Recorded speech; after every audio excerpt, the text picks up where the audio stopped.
Subscribe now and press the bell icon. Never miss an update. আসসালামু আলাইকুম বন্ধুরা, কেমন আছেন? আশা করি ভালো আছেন। আজকে আমরা শিখব আটের খ। আটের খ অনুশীলনী 9.1 আটের খ। এখানে কি বলছে? 1 divided 1 plus tan square plus 1 divided 1 plus cot square equal to 1, এটা প্রমাণ করতে হবে। আমরা লিখবো left hand side. Left hand side 1 divided 1 plus tan square A plus 1 by 1 divided 1 plus tan square cot square A. এখন আমরা এইটা সূত্র জানি, 1 ডিভাইডেড 1 প্লাস টেন স্কোয়ার মানে কি?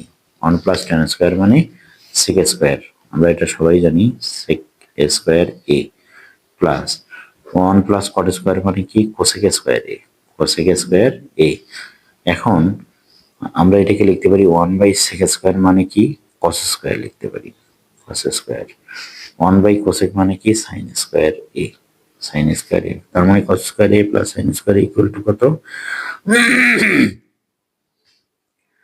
Cos square A plus sine square এ সমান 1। এটা আমাদের প্রমাণ করতে হবে। এটাই আমাদের কি? Right hand side. আশা করি সবাই বুঝতে পারছি। অতএব আমরা লিখতে পারবো লেফট হ্যান্ড সাইড সমান রাইট হ্যান্ড সাইড প্রমাণিত। আজকে আমরা দেখব অনুশীলনী 9.1 9 নম্বর অঙ্কটা খুব বেশি ইম্পর্টেন্ট এবং এটা বেশি করে প্র্যাকটিস করব। আর যে অঙ্কগুলো একটু ডিফারেন্ট টাইপ, ওগুলো বেশি করে প্র্যাকটিস করলে আমাদের এই সমস্যাগুলো থাকবে না। দেখবো 9-এর লেফট হ্যান্ড সাইডটা কি আছে। অবশ্যই আপনাদের কাছে বই আছে, বই থেকে একটু অনুশীলনীগুলো দেখে নেবেন। আমি ডাইরেক্ট অঙ্কে যাব। অনুশীলনী 9-এর লেফট হ্যান্ড সাইডটা কি আছে আমাদের? দেখবো cos a divided 1 minus tan a, cos a divided 1 minus tan a, tan a। তারপরে কি আছে? Plus sin a divided 1 minus cot a, sin a divided 1 minus cot a। এটা লেফট হ্যান্ড সাইড আছে। প্রমাণ করতে হবে যে রাইট হ্যান্ড সাইডে আছে sin a plus cos a, এটা প্রমাণ করতে হবে আমাদের। আশা করি আমরা মনোযোগ দিয়ে দেখবো এটা। এখন আমরা এটা দুইটা নিয়মে করতে পারি। আমরা এখানে শুধু ট্যানটাকে ভেঙে নিয়েও করতে পারি, অথবা আমরা এটাকে সাইনে কনভার্সন করেও করতে পারি। আমি আগেই বলেছি সাইন কস ট্যানের অঙ্কগুলা অবশ্যই আমরা যথাসাধ্য চেষ্টা করবো সাইন কসে কনভার্ট করার জন্য। এখন আসি, আমরা যদি উপরে লিখি কস এ ডিভাইডেড 1 মাইনাস ট্যান এ সমান কি জানছিলাম আমরা? সাইন এ ডিভাইডেড কসে, সাইন এ ডিভাইডেড কসে প্লাস এটা কি জানি আমরা? সাইন এ ডিভাইডেড 1 মাইনাস এটা কি হবে? কস এ ডিভাইডেড সাইন এ, এটা আমরা জানি।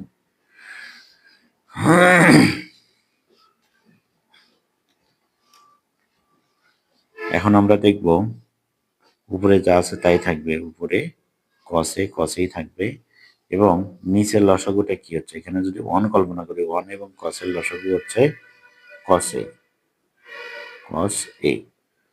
এটা 1 দ্বারা কসে কে ভাগ করলে কত হবে? কসে। কসে দ্বারা 1 কে গুণন করলে কত হবে? কস এ মাইনাস কসে দ্বারা কসে কে গুণন করলে 1 হবে, 1 দ্বারা সাইন এ কে গুণন করলে কি হবে? সাইন এ হবে প্লাস তারপরে আসি, এখানে উপরে থাকবে সাইন এ, উপরে কি থাকবে? সাইন এ।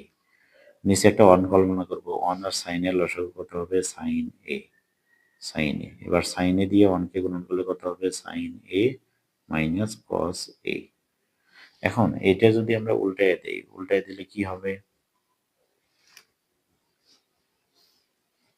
একটু ভালো করে খেয়াল করব।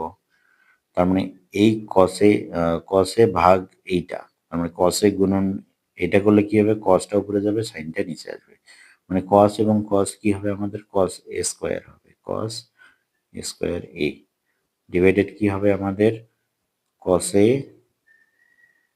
কসে মাইনাস সাইনে, কসে মাইনাস সাইনে।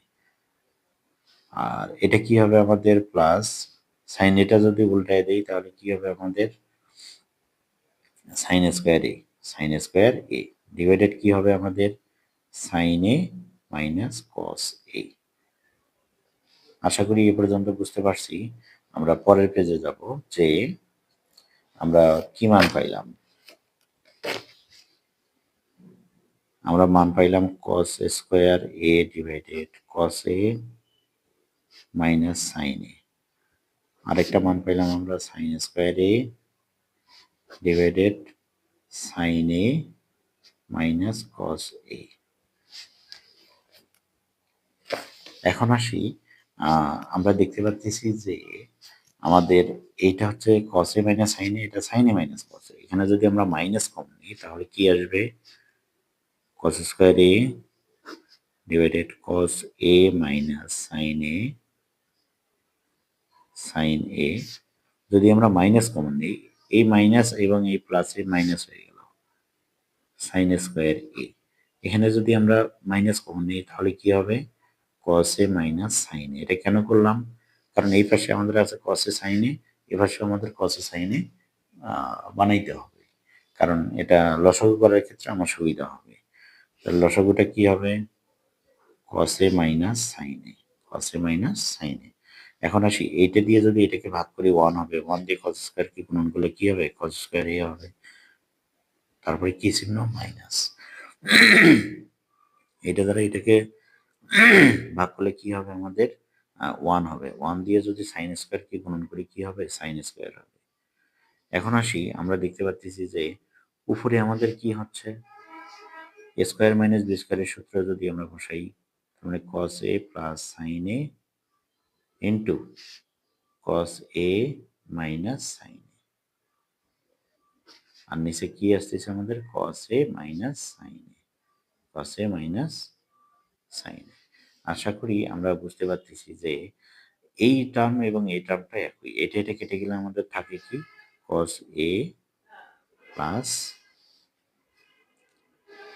সাইন এ। তার মানে আমাদের রাইট হ্যান্ড সাইডে আছে কি? এটাই আমাদের রাইট হ্যান্ড সাইড, এটাই আমাদের কি? Right hand side. এটাই প্রমাণ করতে হবে। সুতরাং আমরা লিখতে পারি লেফট হ্যান্ড সাইড সমান রাইট হ্যান্ড সাইড প্রমাণিত। আশা করি সবাই বুঝতে পারছি। না বুঝতে পারলে অবশ্যই কমেন্টে জানাবো, কারণ এই অঙ্কগুলো এতটা বেশি ইম্পর্টেন্ট, এগুলো না বুঝলে পরবর্তীতে অনেক প্রবলেম হবে। ধন্যবাদ সবাইকে। আশা করি সবাই বেশি করে প্র্যাকটিস